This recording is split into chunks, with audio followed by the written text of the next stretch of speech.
As global temperatures continue to rise, coffee as a plant and as an industry faces epochal change. The two species of coffee which dominate 99% of all global farming, Coffea arabica and Coffea canephora, often known as Robusta, fall under the group of coffees which face the threat of extinction. Arabica in particular requires a delicate climate, and it's predicted that many farms will lose these conditions by 2050. Now, the industry has fallen into similar territory before, with the outbreak of the coffee leaf rust epidemic in the 1800s. There, crops were infected with a fungus which attacked the leaves and eventually killed the plant. The response to the epidemic was to find a new strand of coffee which could survive better than Arabica. They chose Coffea canephora. This earned its name, Robusta, or in Latin, strong.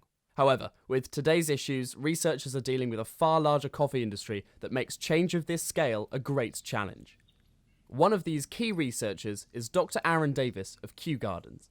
And there are essentially three main pathways. That's to adapt, to change the crop, or to relocate coffee farm. So what we've seen in our work in Ethiopia is that although you can in fact double yields in some cases, the cost is so prohibitive that actually the farmer ends up losing money. Farmers knew what to do or know what to do, but they're reluctant to do so because of the cost.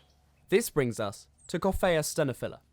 Coffea stenophylla, meaning long leaves in Greek, was known for a high standard of taste, but with a low yield. As a result, it was dropped by farmers and almost went extinct in the 1950s.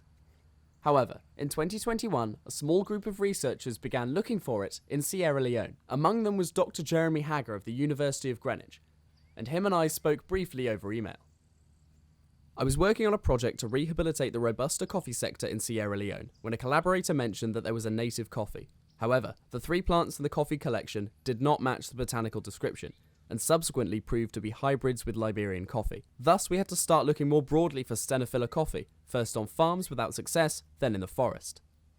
Initial forays were unsuccessful. So what we did was we made a wanted poster, which was distributed, and that only turned up 2 possible sightings, both of which turned out to be Robusta. So what we did was to go back to the last place it was seen in the wild. Eventually we got into the forest and we actually found 1 single plant. That was it. Nothing else. If Arabica production is reduced due to climate change, which seems likely, then Stenophylla may be able to provide an alternative growing, but we know little about Stenophylla production, so its economic potential remains to be determined. While Stenophylla may not be the answer for the coffee industry, it is vital that the research is undergone. The coffee industry is close to extinction, but hopefully it can be saved.